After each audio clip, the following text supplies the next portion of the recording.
Mari belajar politik untuk Indonesia yang lebih baik.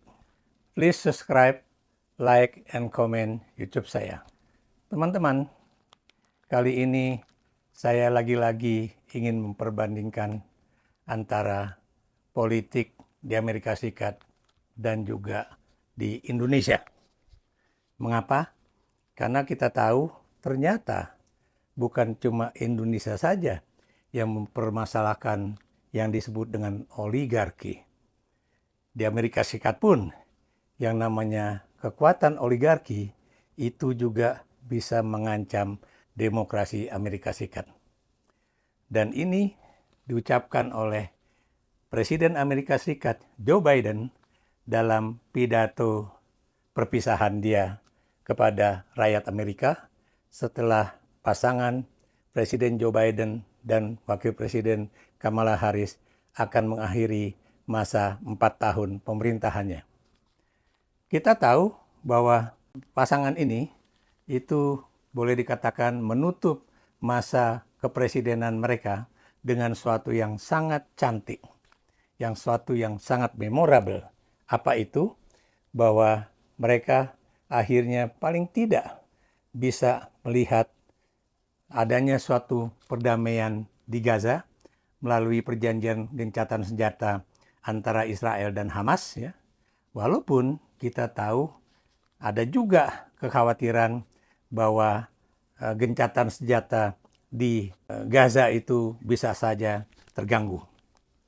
Nah, pada pidato Joe Biden pada perpisahannya tersebut, ya, yang disiarkan oleh jaringan televisi di Amerika Serikat, ya, dan juga masuk ke ruang digital gawai warga Amerika Serikat di seluruh dunia, ya, memberikan salam perpisahan, ya.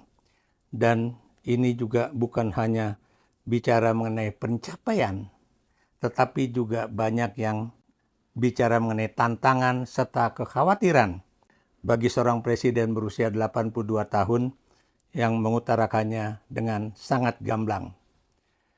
Dan Anda juga tahu, ya, bahwa yang namanya politik domestik Amerika Serikat atau sistem demokrasi Amerika Serikat itu juga mempengaruhi demokrasi di berbagai negara, ya, termasuk di Indonesia. Contoh misalnya sejak 1998 tidak sedikit orang yang tidak suka dengan demokrasi mengatakan bahwa sistem politik Indonesia sudah masuk ke liberalisme, ya. Padahal kita tahu yang namanya kebebasan dalam sistem liberalisme itu dibatasi oleh kebebasan orang lain, ya. Jadi kalau saya punya kebebasan, saya dibatasi oleh kebebasan orang lain. Jadi apa artinya itu? Bahwa yang namanya liberalisme itu tidak bisa bebas sebebas-bebasnya. Dan mengapa saya juga katakan bahwa sistem politik Amerika juga berpengaruh pada sistem Indonesia? Saya beri contoh bagaimana sejak 1998 atau pemilu presiden pertama 2004, ya, itu tidak sedikit bagaikan jamur di musim hujan tumbuh apa yang disebut dengan polling, ya, dengan lembaga-lembaga polling atau institusi-institusi polling, ya, seperti yang dimiliki oleh Amerika Serikat seperti Gallup Poll atau yang lain, ya. Dan kita juga tahu, ya, bahwa Amerika itu merasa dirinya adalah negara yang masih bisa mempertahankan sistem demokrasi selama kurang lebih 250 tahun, ya.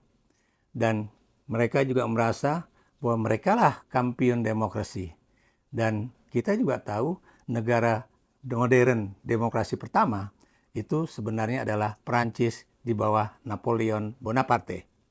Dan ketika Amerika Serikat itu merdeka dari Inggris, ya, pada 1776, ya, itu kemudian pemerintah Prancis menghadiahi rakyat Amerika Serikat dengan sebuah patung yang disebut dengan The Statue of Liberty yang masih bisa kita lihat di New York, ya. Tapi jangan coba-coba Anda ingin naik ke patung itu. Kenapa demikian? Karena jaringan orang yang mengantri itu bisa jam-jaman, bahkan lebih dari 3 jam. Apalagi kalau cuaca di sana atau suhu di sana boleh dikatakan sangat memungkinkan. Nah, apa yang dikatakan oleh Joe Biden pada pidato perpisahannya tersebut ya? Saat ini, sebuah oligarki sedang terbentuk di Amerika Serikat dengan kekayaan, kekuasaan, dan pengaruh yang sangat besar, yang secara harfiah mengancam seluruh demokrasi kita, hak-hak dasar dan kebebasan kita, serta kesempatan yang adil bagi semua orang untuk maju, kata Biden. Dia menekankan ada upaya pemusatan kekuasaan di tangan segelintir orang ultra kaya, dan konsekuensinya yang berbahaya, terutama jika penyalahgunaan kekuasaan dibiarkan begitu saja. Saya juga khawatir, kata Biden, tentang potensi munculnya kompleks industri teknologi yang dapat menimbulkan bahaya nyata bagi negara kita juga, kata Biden. Ia melanjutkan, rakyat Amerika terkubur di bawah longsoran misinformasi dan disinformasi yang memungkinkan penyalahgunaan kekuasaan. Pers bebas runtuh, media sosial menyerah pada pengecekan fakta, kebenaran diredam oleh kebohongan yang diceritakan demi kekuasaan dan keuntungan, lanjut Biden. Biden menyebut, sebagai negara penganut sistem demokrasi, AS masih jauh dari sempurna. Namun, sistem itu telah membawa AS menjadi penjuru bagi orang-orang atau negara yang meyakini kebaikan sistem tersebut. Apa yang ingin dia katakan adalah demokrasi tidaklah sempurna, tapi tidak ada sistem yang lebih baik daripada demokrasi. Sistem pemisahan kekuasaan, pengawasan, dan keseimbangan kita mungkin tidak sempurna. Akan tetapi, sistem ini telah mempertahankan demokrasi kita selama hampir 250 tahun, lebih lama daripada negara lain manapun dalam sejarah. Pernyataan Biden tersebut disampaikannya dari ruang oval. Anda tahu ruang oval di Gedung Putih ya, yang akan segera ditinggalkannya. Ia mengingatkan kembali peringatan salah satu mantan Presiden Amerika Serikat yang paling masyhur, yakni Dwight Eisenhower pada tahun 1961. Saat itu, Eisenhower mengingatkan tentang kompleksitas industri militer atau industrial military complex, soal potensi kebangkitan kekuasaan yang salah dan kemudian membawa bencana yang lebih dahsyat bagi umat manusia. Kini, Biden mengingatkan kembali soal itu, terutama ketika para pemilik perusahaan teknologi bersekutu dengan penggantinya, yaitu Donald Trump. 6 dekade kemudian, saya juga khawatir tentang potensi kebangkitan kompleks industri teknologi, kata Biden, itu juga dapat menimbulkan bahaya nyata bagi negeri kita. Nah, pada pidato perpisahan tersebut, Biden juga mengingatkan kembali mengenai perselingkuhan orang kaya dan penguasa.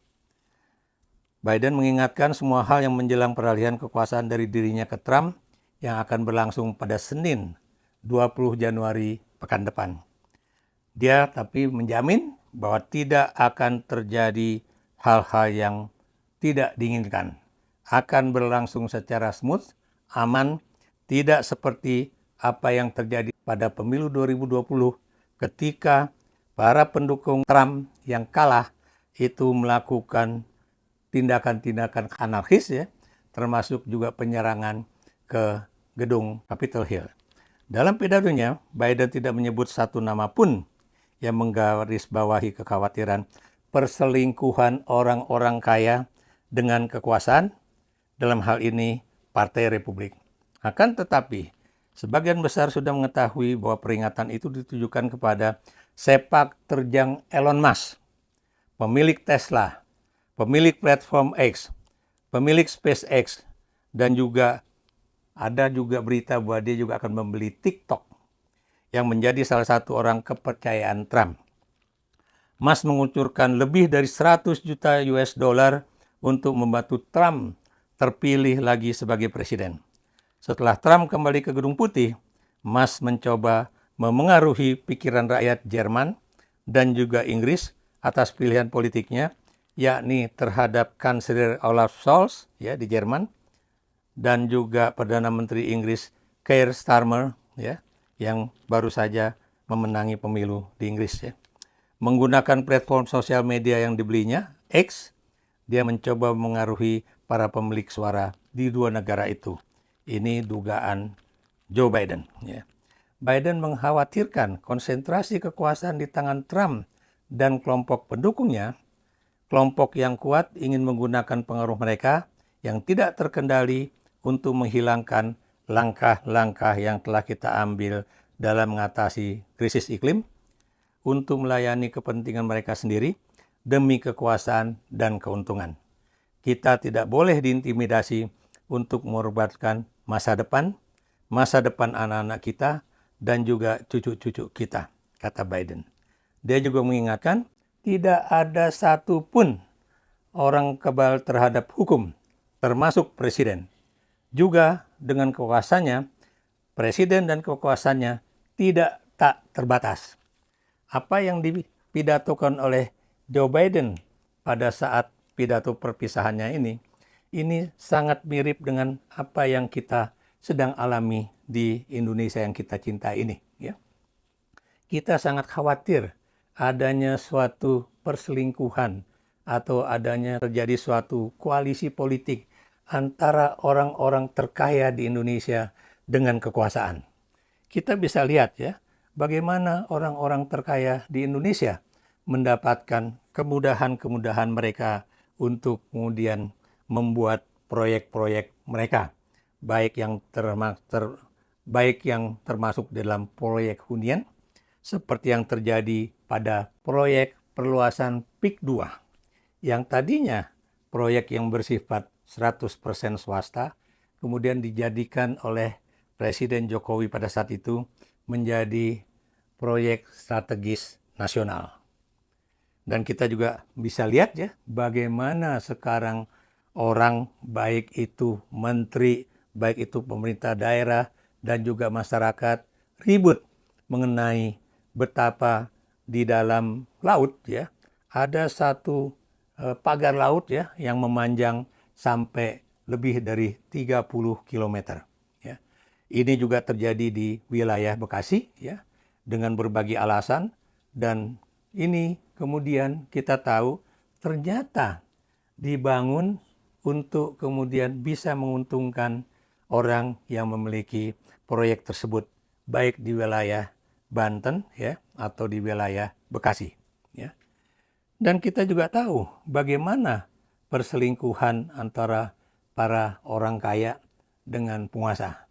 Anda bisa lihat ya, bagaimana rencana perluasan pengembangan penanaman kelapa sawit ya di wilayah Papua bagian selatan, yang kemudian dikatakan sebagai proyek food estate ya, yang nanti akan membersihkan hutan seluas 20 juta hektar, yang hampir sama dengan 2 kali luas Pulau Jawa. Anda tahu bahwa itu adalah tanah-tanah ulayat, tanah-tanah ulayat rakyat ya, milik desa, yang kemudian berhadapan dengan pemilik rencana untuk membangun hutan tanaman industri tersebut ya. Dan Anda tahu, sekali hutan ditebang, itu akan hilanglah ekosistem di dalam hutan tersebut ya. Dan kita bisa melihat siapa yang memiliki usaha untuk pengembangan kelapa sawit di daerah tersebut. Nah, kita tentunya akan tahu ya, bahwa tentunya orang ini adalah mereka yang punya perusahaan yang terkait dengan kayu untuk pulp and paper. Kemudian kelapa sawitnya juga adalah tentunya perusahaan yang juga memiliki kepentingan dalam bidang ekspor impor minyak kelapa sawit. Inilah yang tadi saya katakan, adanya kemiripan antara bahaya oligarki, pertemuan kekuasaan antara ultra kaya yang ada di Republik Indonesia ini, yang kadang-kadang disebut sebagai 9 naga, dengan penguasa yang sedang berkuasa di Republik ini. Nah, karena itu ya, tidak sedikit orang kemudian juga mendengarkan teriakan dari para tokoh-tokoh anti korupsi yang mengatakan bahwa presiden itu bukanlah orang yang tidak bisa bersalah. Presiden adalah orang yang juga tidak bisa dihukum. Yang namanya kekuasaan presiden ada batasnya, dan karena itu seorang presiden pun bisa dihadapkan ke muka hukum. Tentunya dengan suatu cara-cara yang sesuai dengan sistem hukum yang ada di Indonesia. Berikan pendapat Anda.